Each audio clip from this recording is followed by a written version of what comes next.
Vamos a tratar hoy día sobre hemorragia digestiva alta. Este es un síndrome en la cual se ven implicadas una serie de patologías y que constituye una emergencia en gastroenterología.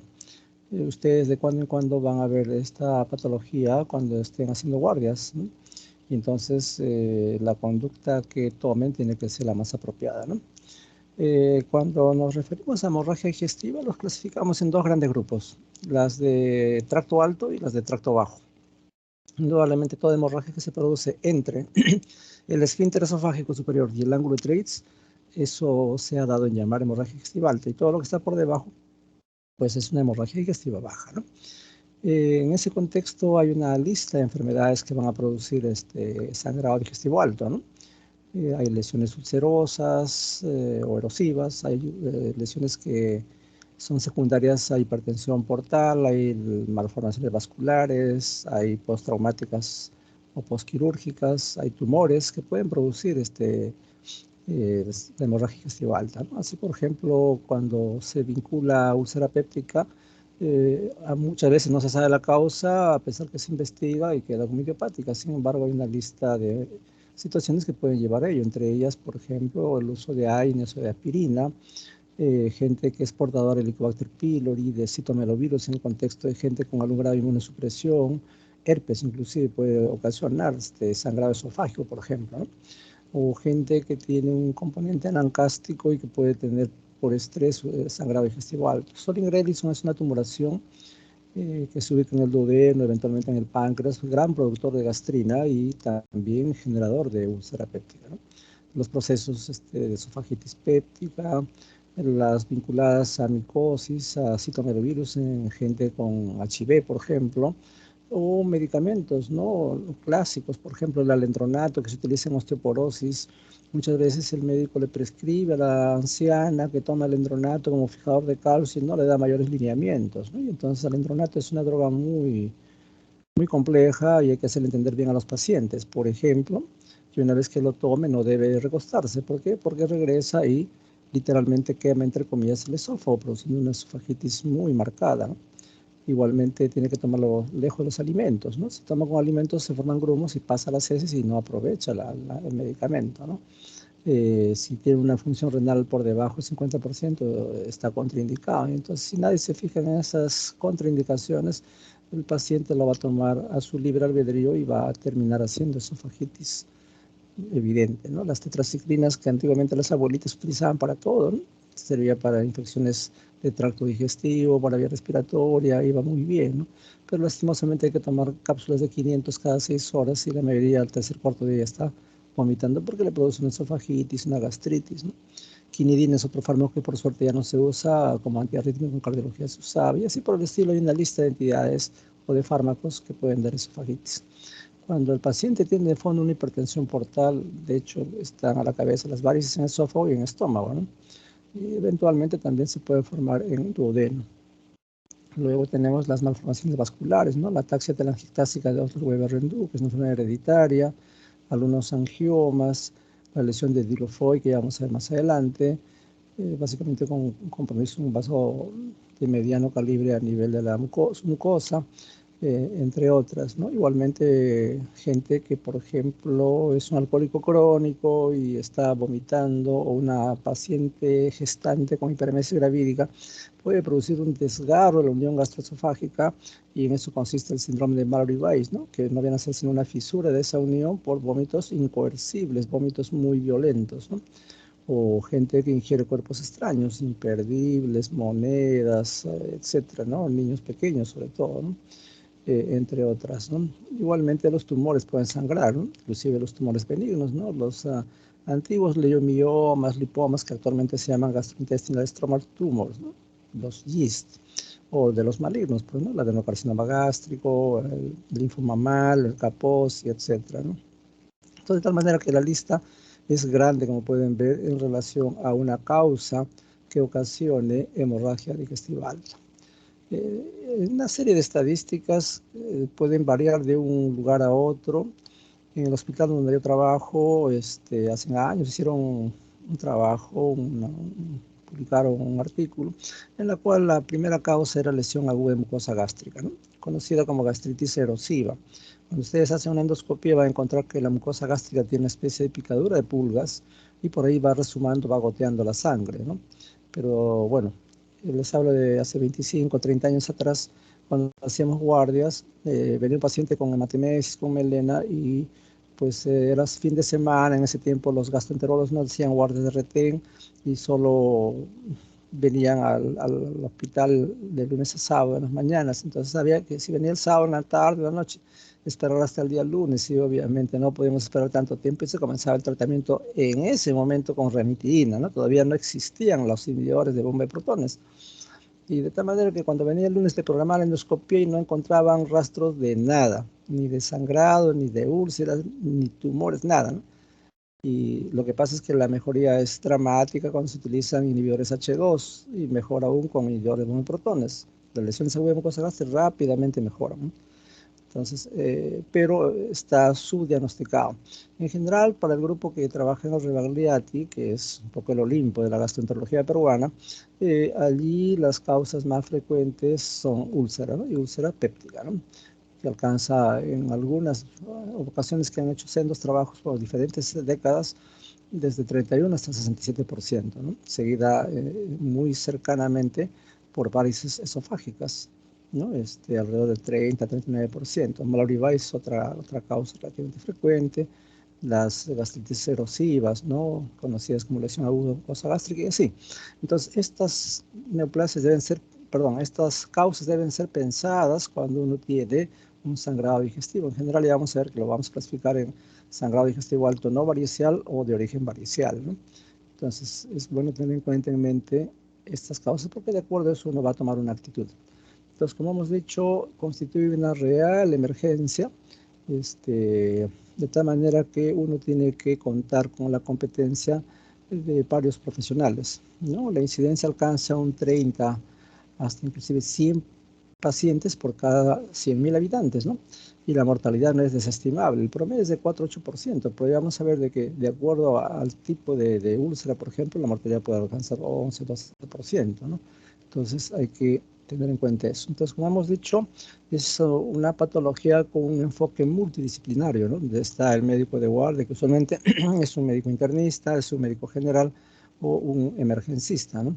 También médicos de terapia intensiva, los intensivistas, los gastroenterólogos y los cirujanos de abdomen, ¿no? Todo este equipo es el que va a atender a estos pacientes.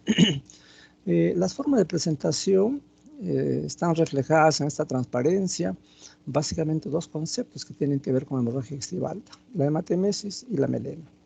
Ya ustedes saben de largo que cuando alguien expulsa sangre por la boca tienen que preguntar por hematemesis versus hemoptisis. Entonces, como el paciente no estudió semiología, ustedes son los encargados de establecer esa diferencia. Entonces, si el paciente vomita sangre, eso es una hematemesis. Si el paciente tose sangre, eso es una hemoptisis. Si la sangre es roja, viva, rutilante, eso es sangre que procede vía respiratoria. Si es sangre oscura, producto del jugo gástrico, eso es sangre que viene de tracto digestivo, ¿no? Si se acompaña de tos, obviamente es de tracto respiratorio. Si se acompaña de vómito, es tracto digestivo. Si el pH es alcalino, viene de vía respiratoria. Si el pH es ácido, obviamente van a tomar un papel de tornasol y medir el pH en ese líquido, ¿no? Entonces, si es ácido, vendrá del estómago, ¿no? Si se acompaña del resto de alimentos, eso viene del estómago. Si se acompaña de burbujas de aire, viene vía respiratoria. Entonces hay que hacer ese ejercicio para determinar si es una hematemesis o una hemoptisis, porque muchos pacientes pueden tener hemoptisis, es una hemoptisis exsanguinante, masiva, y degluten la sangre y luego vomitan la sangre, y ustedes no saben de dónde viene y cuál fue lo primero, y pueden confundirse, ¿no? Entonces, ese es un primer concepto que tienen que aclarar cuando elaboren el relato cronológico. La melena es otro concepto que traduce hemorragia digestiva alta. Se caracteriza por una triada, ¿no? ¿Cuál es? Heces pastosas, negras como brea o marrón oscuras en cuanto a la coloración, y fétidas. Entonces, esas son las características de la melena. Entonces, heces como puré o pastosas como betún, negras o marrón oscuras y muy fétidas. Algunas dicen heces abrillantadas, muy brillosas y una fetidez marcada, ¿no? Entonces, eso es una melena. Ojo, hay que diferenciar de las lesiones, de las deposiciones que constituyen heces caprinas, ¿no? Como por ejemplo las personas que son estreñidas, ¿no? Que hacen heces en forma de bolitas y negras. Eso no es melena, definitivamente. O también la pseudomelena, ¿no? Mucha gente que comió, por decir, bistec, comió sangrecita, está tomando subsalicilato de bismuto, comió beterraga, ¿no? Etcétera, pueden hacer que las deposiciones sean negras y no es melena precisamente. O simplemente olvidaron preguntar si toma algún multivitamínico. Efectivamente, cuando le preguntan, ¿toma algún medicamento? Sí, Centrum. Ah, esa es la causa, pues, ¿no? ¿Por qué? Porque eso tiene hierro. Entonces, si tiene hierro, la deposición va a salir negra y ustedes van a hacer un diagnóstico de melena asociada a hemorragia digestiva alta cuando nada de eso tiene. Inclusive dirán, bueno, es una persona de 70, 80 años, su deposiciones negras, pienso en cáncer de colon, o perdón, cáncer de estómago. Y no, nada más lejano a la verdad. Preguntemos bien todos estos datos, ¿no? ¿Qué medicamentos consume? ¿Qué alimentos ha consumido en los días previos? Etcétera. Rectorragia está fuera de contexto. La rectorragia es la expulsión de sangre roja, viva, rutilante por el ano, por el recto, y eso habla de hemorragia digestiva baja. La hematoquesia sí es un concepto que puede entrar dentro del grupo de las hemorragias digestivas altas. Básicamente consiste en que es un sangrado de color rojo vinoso que se expulsa a través del ano. Principalmente traduce hemorragia digestiva baja. Sin embargo, cuando el sangrado es cuantioso, puede pasar rápidamente por el tubo digestivo, sobre todo cuando el peristaltismo está aumentado, y entonces la sangre no va a salir digerida como la melena, porque en buena cuenta la melena no viene a ser sino sangre digerida. Entonces, como no hay tiempo para la digestión de la hemoglobina, aparece como una sangre rojo vinosa. A eso se llama hematoquesia, pero repito, principalmente traduce hemorragia digestiva baja. De cuando en cuando puede un paciente que está sangrando el tracto digestivo alto presentar hematoquesia. Entonces eso mueve a la duda, a la controversia. Y entonces cuando llega el paciente con hematemesis y o melena, ustedes rápidamente tienen que evaluar el estado hemodinámico. ¿Por qué? Porque esto quita volemia y si ustedes no toman en cuenta ese dato, el paciente va a fallecer. Y vamos a contar una experiencia desagradable de las personas que trabajan en emergencia, ¿no? Entonces, ni bien llega el paciente, ustedes tienen que hacer un monitoreo de las funciones vitales, ¿no? Tomar la presión arterial, la frecuencia cardíaca y no olvidarse de buscar ortostatismo. Eso es tan vital que si no lo hacen, se van a perder muchos pacientes. ¿En qué consiste? Le tomo la presión echado, lo siento, espero 3 minutos, le vuelvo a tomar la presión.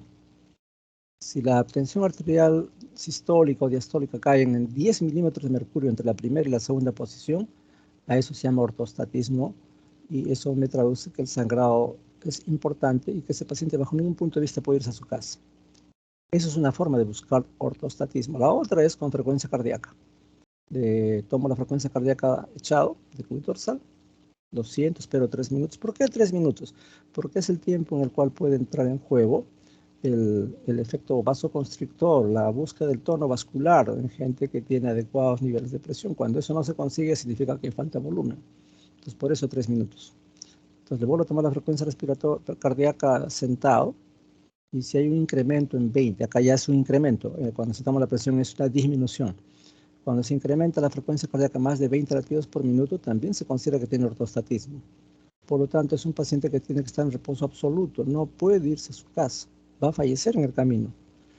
¿Ya? Entonces, rápidamente les comento, todas las emergencias son lugares donde hay un caos, porque la demanda de atención es enorme y en Lima todas las emergencias están colapsadas. Cuando ustedes van a alguna emergencia se van a dar cuenta de que faltan manos para atender a los pacientes. Entonces eso ocurrió en una guardia que tuvimos hace 25, 30 años atrás.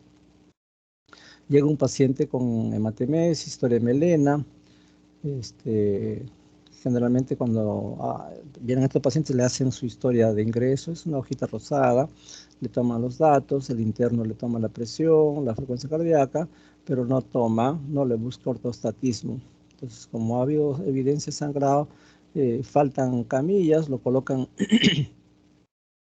en una silla, perdón, hay camas, pero estaban llenas, entonces lo colocan en una camilla y el paciente está en la camilla con su vía pasándole por acceso endovenoso. Y como le pasan a chorreo rápido, pues también comienza a generar orina. Entonces el paciente pide que le pasen el papagayo, que es el dispositivo, el adminículo para donde puedan orinar, y la gente está pues que le falta tiempo para todo, ¿no? Corren de aquí, corren de allá los técnicos, las enfermeras, los internos, los residentes, y nadie lo atiende, ¿no? Entonces él cansado de esperar porque ya no le dan para más su vejiga, se baja de su camilla, coge su frasco y se acerca caminando hacia el servicio higiénico. Y cuando está próximo a llegar al servicio higiénico, cae desplomado, ¿vale? Es decir, hace un cuadro de síncope. Corren a atenderlo, hace paro cardiorrespiratorio, le hacen masaje cardíaco, RCP básico, llegan a hacer el RCP avanzado y finalmente no sale el paro. Fallece la persona, 45 años de edad. Se perdió un paciente.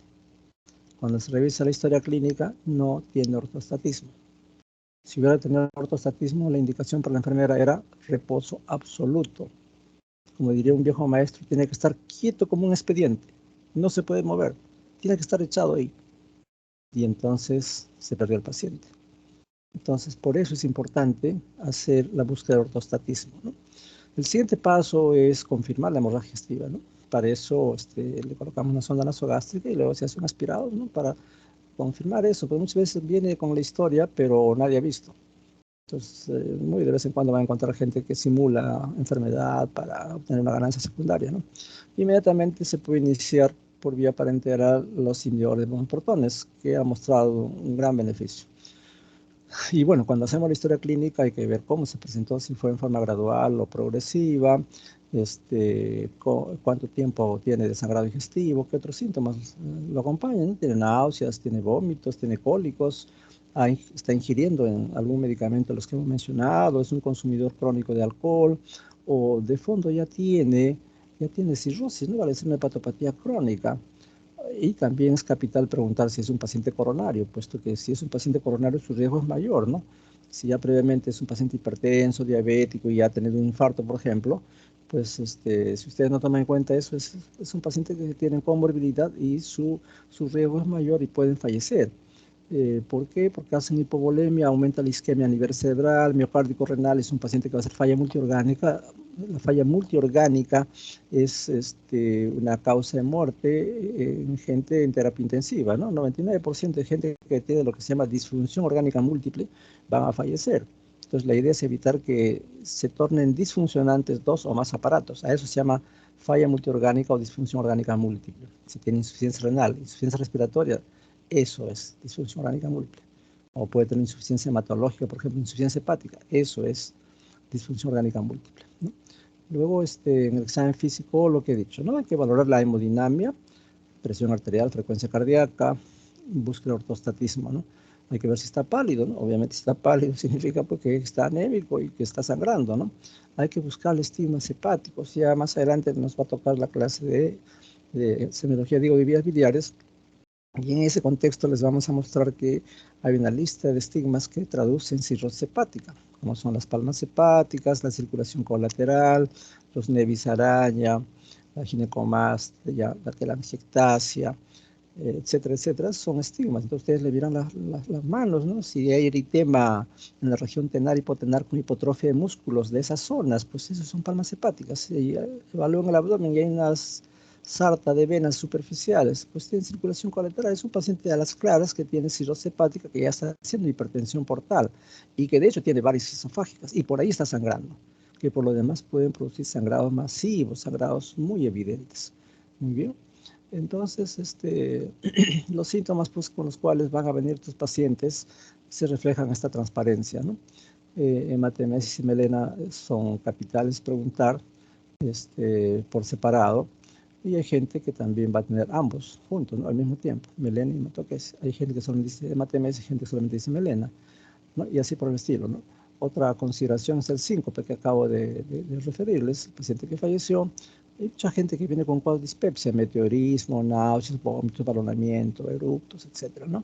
Entonces, esta es una lista de síntomas con los cuales el paciente se va a personal a la emergencia. Entonces, nuestra obligación es evaluarlo adecuadamente y hacer un plan de trabajo que incluye un hemograma completo con grupo sanguíneo y factor, una placa de Torres para descartar que no tenga, por ejemplo, una caverna y que eso está sangrando, tiene un aspergiloma que está sangrando, y entonces uno tiene que estar seguro de que no hay nada en vía respiratoria, ¿no? Al margen de que ustedes en la historia clínica han hecho una buena anamnesis, ¿no? Igualmente hay que hacer pruebas cruzadas porque son pacientes que en algún momento van a requerir transfusiones de productos hematológicos, de hemoderivados, paquete globular, plasma fresco congelado, etc. Adicionalmente es ya un gol estándar el uso de videoendoscopía digestiva alta, ¿no? Entonces, hospitales grandes pues obviamente tienen esta posibilidad, pero por lo menos si no se puede grabar, hay que hacer su endoscopía, ¿no? Que tiene tres fines, ¿no? Sirve para hacer el diagnóstico, nos permite establecer el pronóstico y también mediante este procedimiento se puede ofrecer tratamiento al paciente. Entonces acá tenemos una especie de algoritmo. La sospecha de hemorragia digestiva alta se confirma mediante sonda nasogástrica y lo primero que hay que hacer es colocar dos catéteres gruesos, ¿no? De preferencia Avocat 18, número 18, que permita una mejoría rápida del estado hemodinámico, ¿no? Hay que hacer todo lo que hemos comentado del laboratorio e iniciar el inhibidor de bomba de protones. Ahora, si no se confirma a través de la sonda nasogástrica el sangrado digestivo alto, hay que considerar un diagnóstico alternativo. De repente tiene varices en la base de la lengua y es otra cosa, ¿no? No necesariamente una hemorragia digestiva alta. Y ya hemos colocado la vía, el paciente está hemodinámicamente estable, entonces pueden programar antes de las 24 horas la videoendoscopía. Si está inestable todavía hay que hacer la reanimación. Pasamos a chorro, cloruro de sodio. Si está con una anemia importante que se ha instalado en poco tiempo, pues hay que pasarle paquetes globulares. Y una vez que está estabilizado, pasa a unidad de terapia intensiva donde se le hace una videoendoscopia de urgencia. Este es el algoritmo como debe manejarse cuando el paciente tiene un sangrado digestivo. Entonces, la programación de una videoendoscopia se da entre 12 a 24 horas, ¿no? Previamente teniendo en cuenta el estado hemodinámico. En general se pueden clasificar en dos grandes grupos, ¿no? Los que tienen varices y los que no tienen varices. Los que no tienen varices son por úlcera péptica, en la gran mayoría de los casos, Mallory Weiss, que es la fisura de la unión gastroesofágica por vómitos incoercibles, gente que tiene gastritis erosiva, esofagitis erosiva, y un porcentaje un tanto menor de neoplasia gástrica, ¿no? Y los que tienen varices obviamente son gente que ya de hecho tiene cirrosis hepática, ¿no? Y la mortalidad es de 40%. Las recidivas también alcanzan un 40% en 6 semanas. Entonces acá hay que tener mucho cuidado porque estos pacientes fallecen con sangrados masivos. Les contaré rápidamente la historia de una colega ginecóloga. Ella hace un par de años falleció. Ella era una paciente que tenía de fondo una cirrosis biliar primaria, es una enfermedad autoinmune en la cual el organismo no reconoce sus células como propias y las ataca formando anticuerpos. A eso se llama cirrosis biliar primaria. Tienen anticuerpos antimitocondriales positivos y bueno, en el tiempo desarrolla varices esofágicas. Entonces, las varices esofágicas hay que ir ligándolas de acuerdo a una clasificación que se llama la clasificación de Los Ángeles. Hay grado 1, 2, 3, 4, entonces dependiendo de qué grado esté, se hacen las ligaduras para que no sangren. Porque cuando se rompe una varices, que son en buena cuenta como venas varicosas en el esófago y sangra masivamente. Entonces esta paciente tenía a su gastroenterólogo que la controlaba en nuestro hospital. Y entonces, lastimosamente ese día su gastroenterólogo estaba de guardia en la clínica, así que no se podía movilizar y comienza a sangrar. La paciente le llama por teléfono, le dice que está sangrando y entonces le pide pues de que lo atiendan ahí en el hospital o que si ella prefiere que vaya a la clínica, ¿no? Entonces, como va a estar supuestamente mejor atendida en la clínica, va a la clínica donde está de guardia la gastroenteróloga y la paciente sigue sangrando. Ante tal evidencia y ante el caso que presentaba inestabilidad hemodinámica, pues le pasan paquetes globulares a diestra y siniestra. Así como entraban, salía la sangre, sangrado evidente, ¿no? Llegó a recibir hasta 16 unidades de paquete globular, que es una brutalidad. ¿no? Si con 3 unidades nomás ya se produce un síndrome post-transfusional, ya se imaginen con 16 unidades y no sangraba, ¿no? ¿Qué se hace en estos casos? Normalmente se tiene una sonda Seinstein-Blake, que las vamos a mostrar más adelante, que tiene un CAF, se infla eso y entonces cuando la sonda está en el esófago, se infla un globito y eso comprime las varices contra la pared del estómago y entonces para el sangrado, ¿no? Entonces, la mayoría de sondas Seinstein-Blake solamente tienen balón para compresión esofágica. Muy pocos tienen un Seinstein-Blakemore con balón gástrico. Y lamentablemente esta doctora tenía el sangrado de unas varices gástricas. No estaba sangrando el esófago. Y por eso es que cuando le colocan la sonda no paraba el sangrado. Y lastimosamente, pues, lo que son las cosas del destino, ¿no? En su hospital sí había Seinstein-Blakemore con un balón esofágico y gástrico. Y ante una paciente totalmente inestable no la podían trasladar a la clínica al hospital. Falleció. Paciente joven, muy querida, muy servicial, pero mentalmente falleció. Entonces, uno tiene que estar en el lugar adecuado. Entonces, cuando alguien sangra, sobre todo cuando el problema es no variceal, existe lo que se llama la clasificación de Forrest, ¿no? La clasificación de Forrest es una clasificación de carácter endoscópico. Indudablemente hemos dicho que hay que hacer la endoscopía al paciente que está sangrando y esa clasificación nos dice que el paciente puede tener un sangrado activo o un sangrado reciente, ¿no? Se clasifica como 1A si el sangrado es en jet, o sea, chorro, ¿no? Y estos pacientes pueden resangrar hasta un 90%.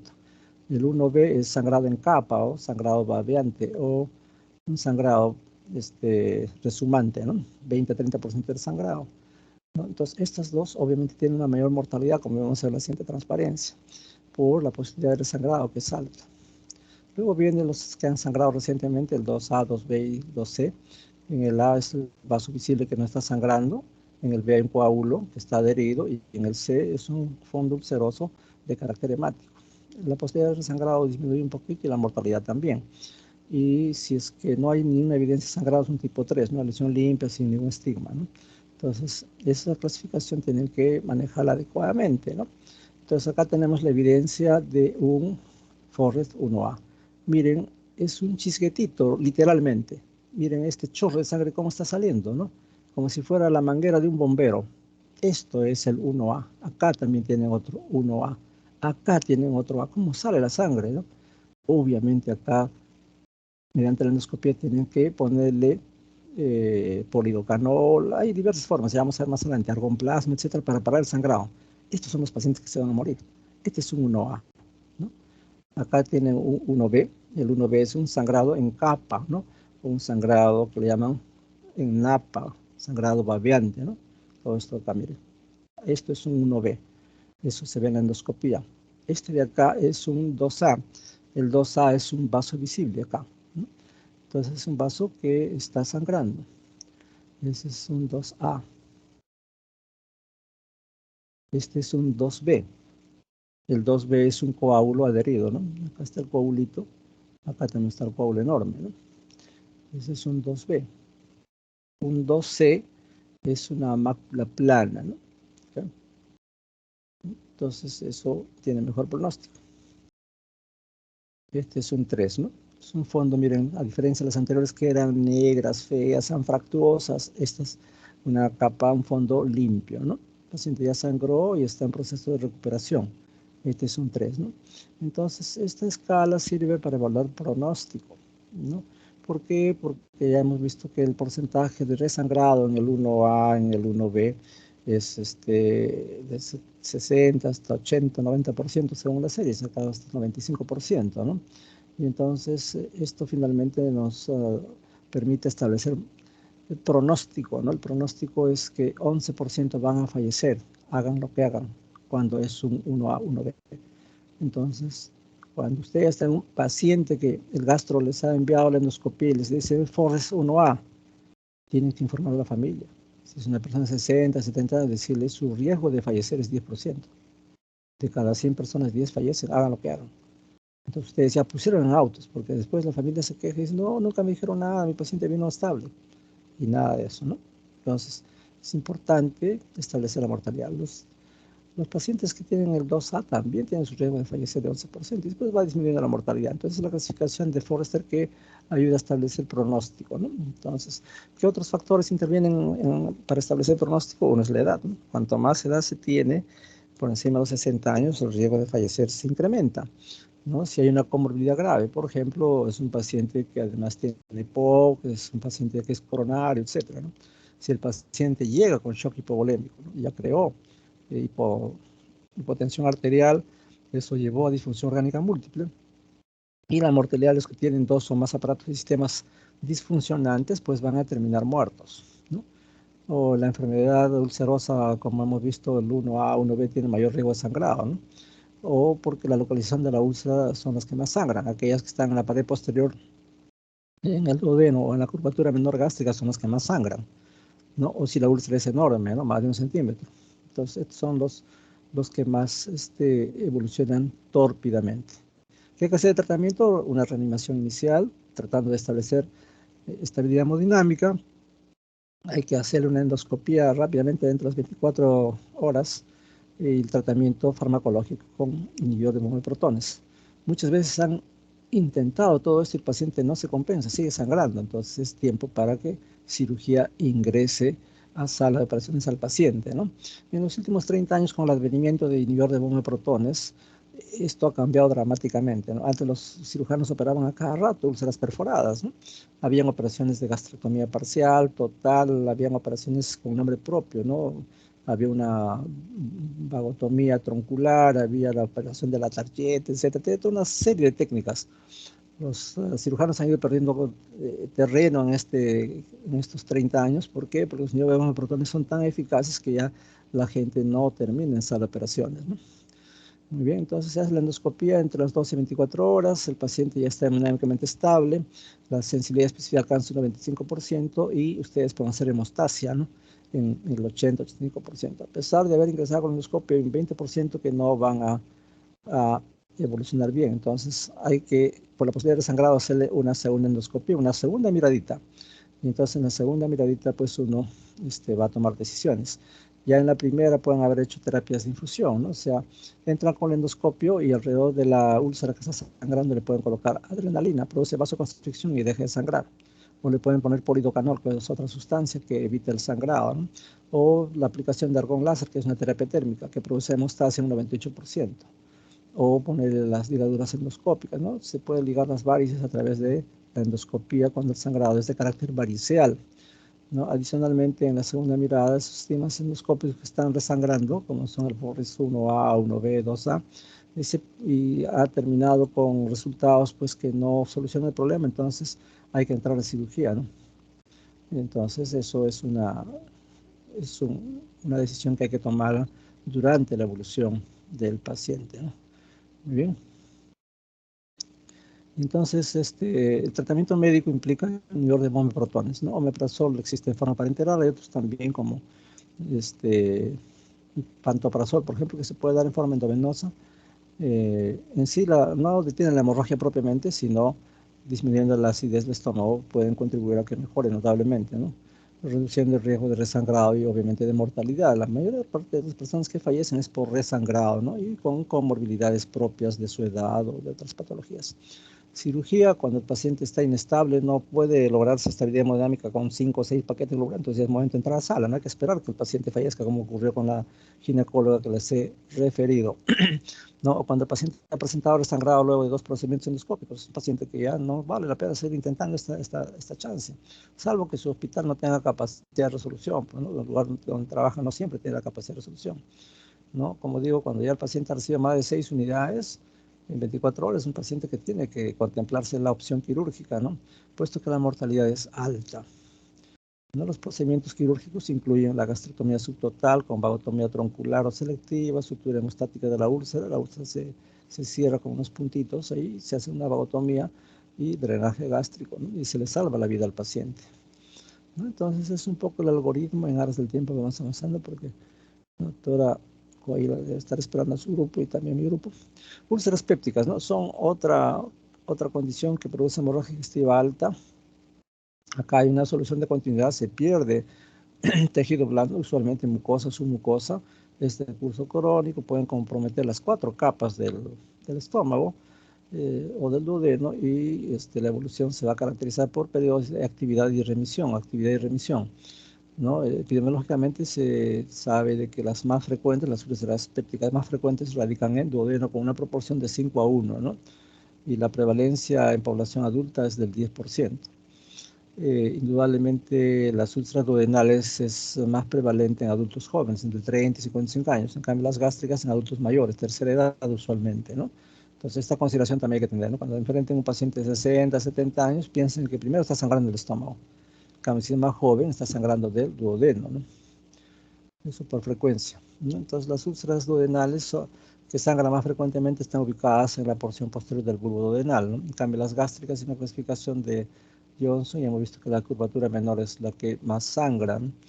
Entonces, uno se va haciendo la idea de dónde está el sangrado, ¿no? En cuanto a la etiología de úlcera, es múltiple, ¿no? En los últimos años ha cobrado capital importancia la infección por Helicobacter pylori. El Helicobacter pylori puede causar varios tipos de lesiones, ¿no? Puede causar gastritis crónica, luego pasa a un segundo estadio que es gastritis atrófica, luego sigue metaplasia, luego displasia y cáncer.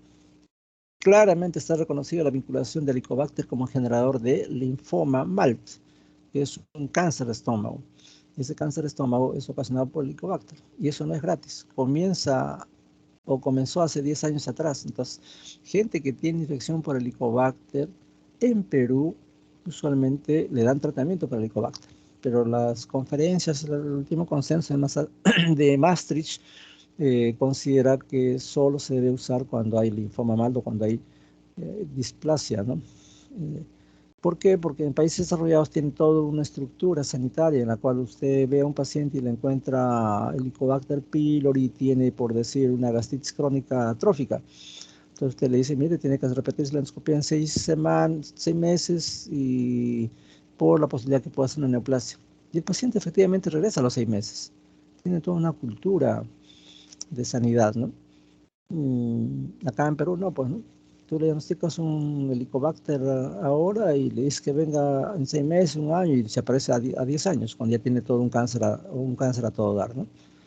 Entonces, por ese motivo, a pesar que no está indicado el tratamiento en Perú, nos aseguramos de dar el tratamiento y ya nos evitamos que regrese con cáncer.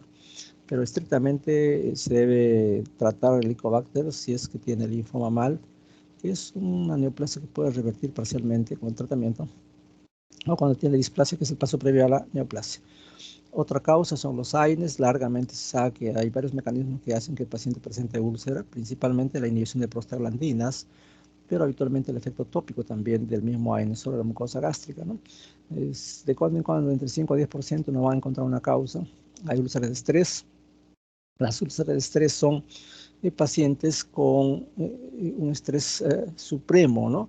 ¿Cuáles? Gente que tiene, por ejemplo, es un gran quemado, o gente que tiene accidente cerebrovascular. Muchos pacientes que tienen ACV le dan todo el enfoque de manejo de presión, lo ve el neurólogo, lo ve el neurocirujano, etcétera, lo anticoagulan si es una isquemia, es decir, el tratamiento adecuado. Pero nadie se fija en que estos pacientes están atravesando un estado de estrés, de depresión.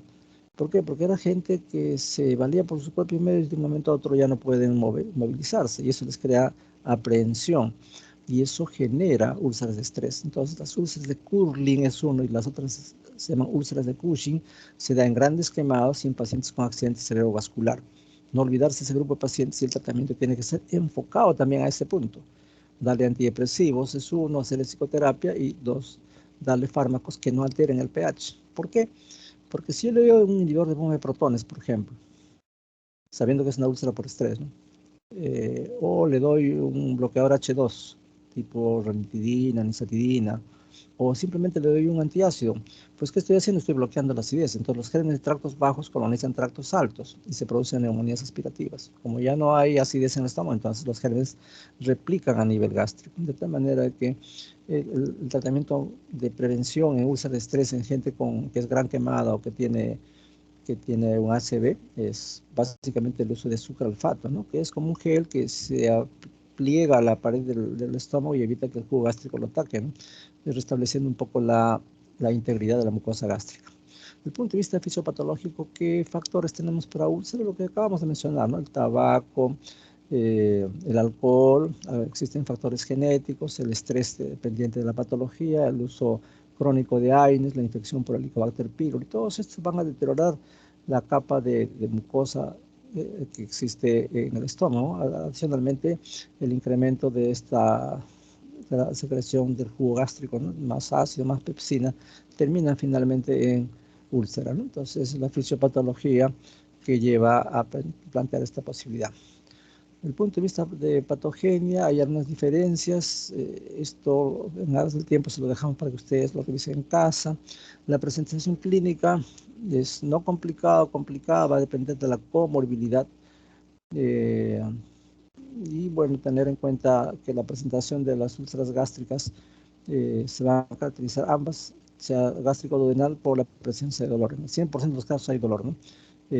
Será epigástrico en 7% en las úlceras gástricas y en las úlceras duodenales 86%. Y hay una lista de características que ustedes tienen que ir preguntando de acuerdo al contexto del paciente, ¿no?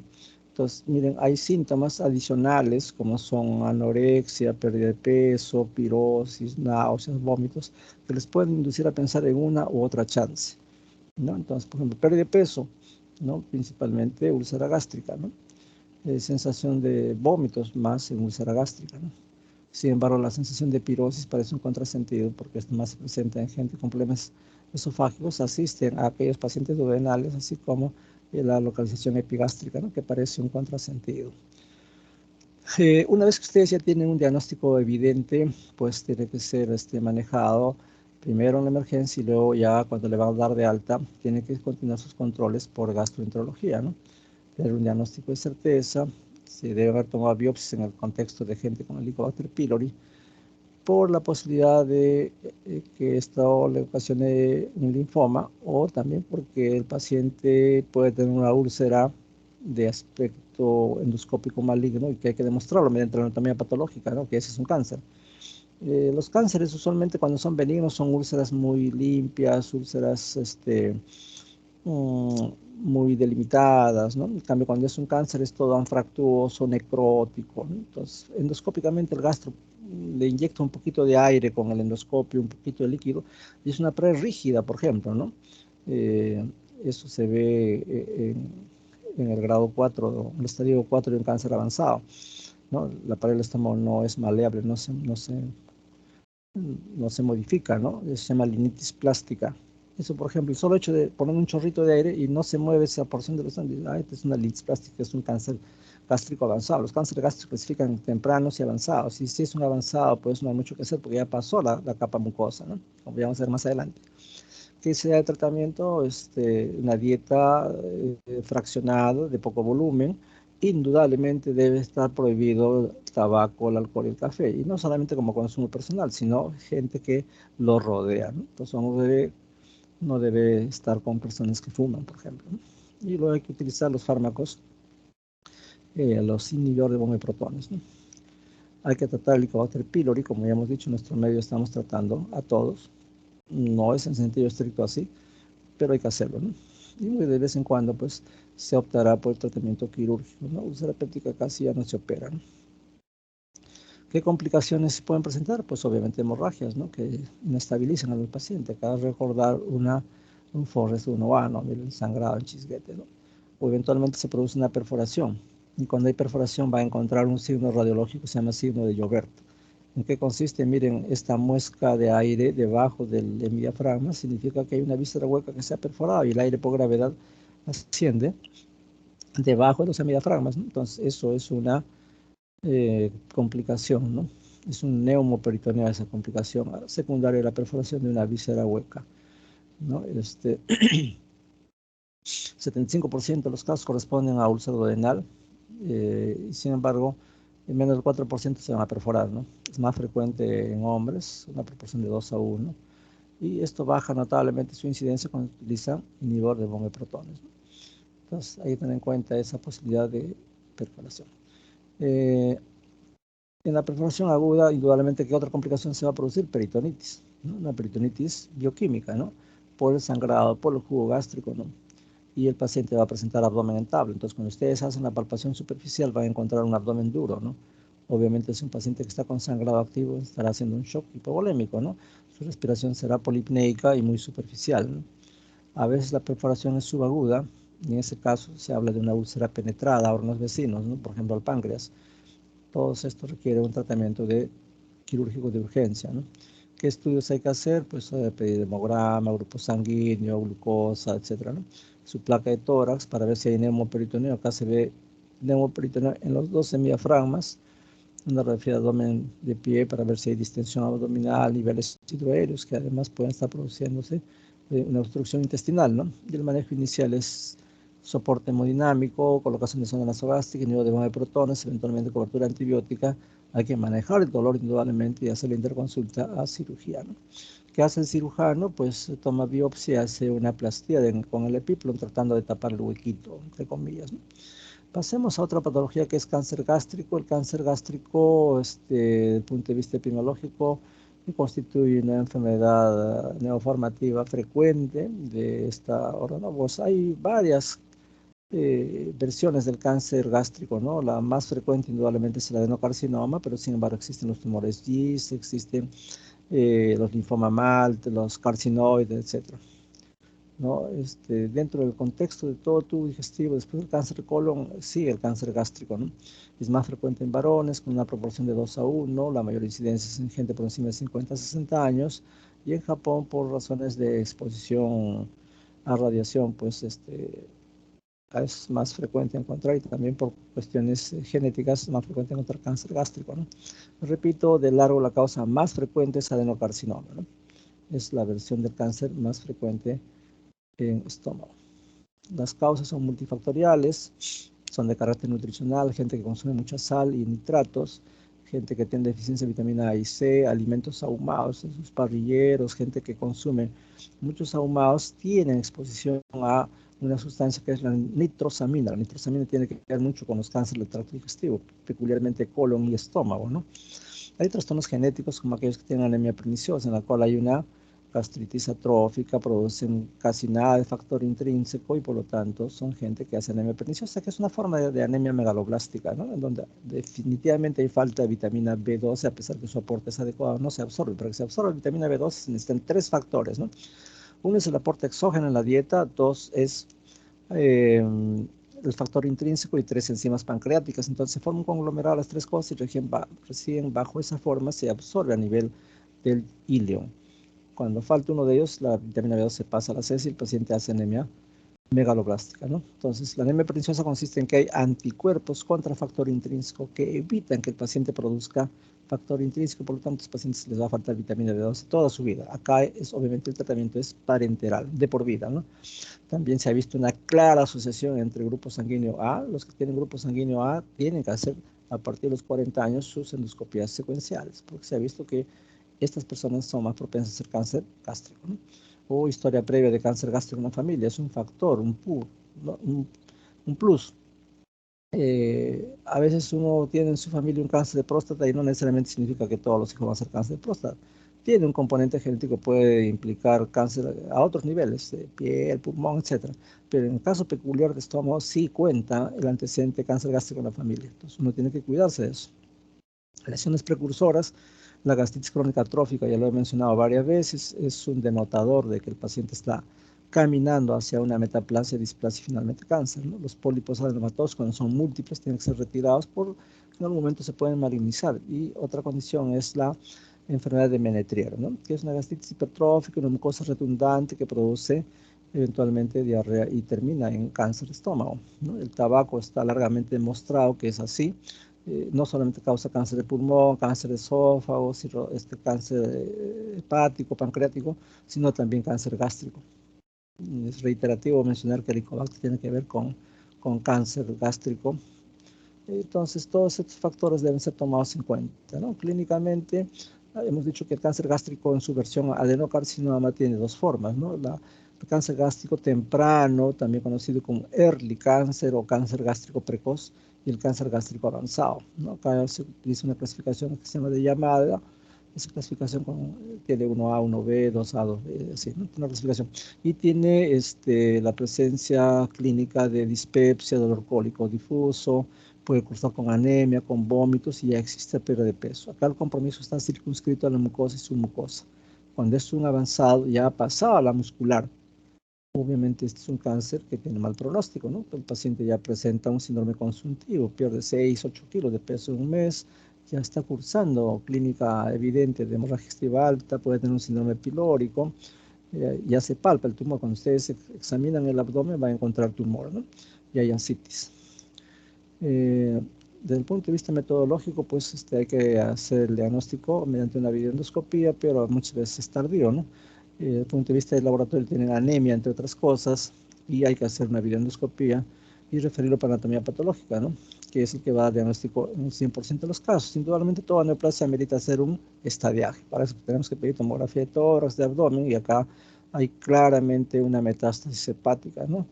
Mal pronóstico, estos pacientes se pierden usualmente. Otro examen que es de apoyo en el diagnóstico es la utilización de la ecoendoscopía, ¿no? Son endoscopios que mediante el ultrasonido pueden acercarse al diagnóstico, ¿no? Cuando muchas veces el paciente entra con la presunción de que ya tiene su cáncer gástrico, le echan endoscopía, abren el abdomen y, oh sorpresa, ¿no? Eso no se ve en los estudios por imágenes, se encuentran estas lesiones en mijo, que nos dice que hay una carcinomatosis. El cáncer está sembrado en todo el peritoneo, y así como entró el cirujano, inmediatamente cierra y se sale y no hace nada. ¿Por qué? Porque no tiene ningún sentido hacer la gastrectomía, porque ese paciente ya tiene un grado 4 y se va a perder, ¿no? Entonces, el tratamiento quirúrgico implica la resección del tumor como una cuestión curativa, y hay que hacer un vaciamiento ganglionar por la posibilidad de metástasis microscópica que no es detectada, ¿no? Eventualmente constituye una terapia paliativa, puesto que se puede cohibir la hemorragia o liberar la obstrucción, ¿no? El tratamiento oncológico usualmente no hay impacto sobre la sobrevida. La sobrevida va a depender de la infiltración de las capas del estómago. Así, por ejemplo, si solamente compromete la capa mucosa, la primera capa, la sobrevida a 5 años, y se considera que un cáncer está curado cuando sobrevive 5 años a su enfermedad, es alrededor del 99%. Y comparen con aquel que es un cáncer avanzado, en la cual ya pasó las 4 capas y acá la sobrevida a 5 años es 15%. Un pronóstico muy optimista, ¿no? Cuerpos extraños es otra condición que puede producir sangrado digestivo, pero más raro. Niños que se comen monedas, objetos metálicos, hay que hacer bien endoscopía, y si es que se produce una úlcera, pues hay necesidad de más de 6 centímetros, hay que recurrir a la cirugía. Los besuarios son gente con componente neuropsiquiátrico que se comen sus cabellos o algunas sustancias que no son nutritivas, usualmente cursan con síndromes obsesivo-compulsivos, y pueden tener una apetencia, pérdida de peso. Entonces la endoscopía, y ahí se encuentra, por ejemplo, en el síndrome Rapunzel, gente que ha comido su cabello, se forma una pelota de pelos mezclado con alimentos y tiene una cola larga en relación a este Rapunzel que ustedes conocen del cine, y entonces se retira eso y se soluciona el problema, ¿no? Muy bien, entonces disculpen que lo hemos dicho tan rápido esto, pero lo podemos confirmar en las prácticas, o estamos llanos a las preguntas que ustedes quieran hacer, porque justo tenemos tiempo de 1 hora. Entonces, nada más de mi parte, no sé si hay una pregunta, los escucho.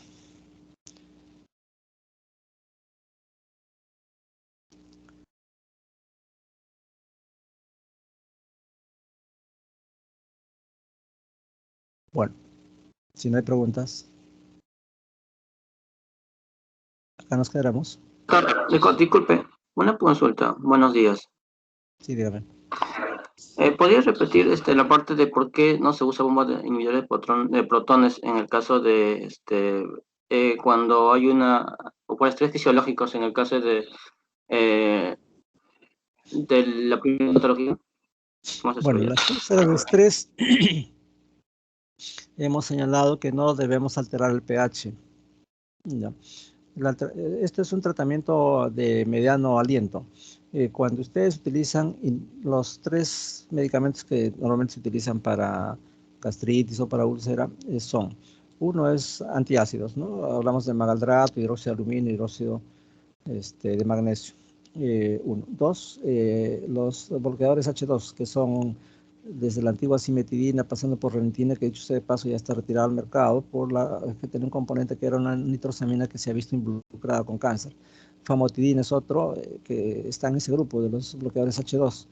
Y en tercer lugar, los inhibidores de bomba de protones. Estos tres fármacos que hacen varían el pH del estómago, ¿no? El pH usualmente el estómago es 4, cuando el pH está en 5, en 6, ya no mata los gérmenes. Parte del trabajo de la acidez del estómago es matar los gérmenes. Se supone que el estómago tiene que estar aséptico. Cuando ustedes utilizan estos productos, el estómago cambia su pH, entonces gérmenes de tractos bajos colonizan tractos altos, esto es estómago. Al haber colonización de gérmenes en estómago, en pacientes que están postrados, sobre todo si son ancianos, puede haber reflujo. Eso los lleva a broncoespasmo, amanecen con la boca amarga y eventualmente tienen sibilantes, ¿no? Y piensan que tiene asma, un debut tardío de asma y nada más lejano, es simplemente jugo gástrico que está pasando al pulmón y que encima tienen fiebre y hacen neumonías aspirativas. Entonces, estos productos no deberían ser usados de primera línea. ¿Qué se puede usar? Sucralfato. Sucralfato no te altera el pH, tiene capacidad inmunomoduladora, antimicrobiana y actúa como una barrera, ¿no? Pegándose a la mucosa gástrica y evitando que el jugo gástrico ataque a la pared y convierta a un paciente siendo gran quemado, un paciente cerebrovascular, termine en úlcera. Entonces, la forma de profilaxis o de prevención debe de ser con sucralfato y no con los que alteran el pH gástrico. ¿Alguna otra pregunta? Doctor, y en el caso, por ejemplo, mencionaba que para la confirmación de hemorragia digestiva alta se, nos hacían o tratabas de trabajar con onda nasogástrica, una sonda nasogástrica, y en el caso de que, por ejemplo, salga negativo, mencionaba diagnósticos alternativos, por ejemplo, ¿cuáles? Varices en la base de la lengua, ¿no? Gente que tiene discrasias sanguíneas, ¿no? Por ejemplo, gente que tiene, por decirle, hemofilia, ¿no? Muchas veces entra con endoscopio, llegan al duodeno, no hay nada, regresan, no hay nada, en el estómago revisan bien, no hay nada. Una chance es que haya mejorado una gastritis erosiva con la administración de bloqueadores H2 o de inhibidor de bomba de protones, pero siguen regresando, y cuando están por salir, en la base de la lengua encuentran varices, y esa es la causa de sangrado. Entonces hemos dicho que el sangrado digestivo alto es desde el esfínter esofágico superior hasta el ángulo de Treitz. Entonces, en ese tracto pueden haber pólipos, pueden haber otras causas, ¿no? Que son dependientes de la base de la lengua o discrasias sanguíneas, por ejemplo, ¿no? ¿Alguna otra pregunta? Muy bien, la doctora Coyela muy gentilmente nos ha cedido su espacio para hacer la clase. Los está esperando en la práctica su grupo, igual que yo espero a los míos también. Mañana igual comenzamos 7:30 la otra clase, ¿ya? Entonces, eso es Gracias, todo de mi parte, y ya nos estaremos comunicando. Muy buenos doctor. días. ¿Nos Sí, va a compartir las diapositivas? claro que sí, no hay inconveniente. La Ya, mando doctor. al grupo. Gracias, doctor. Buen día, hasta luego. Hasta luego.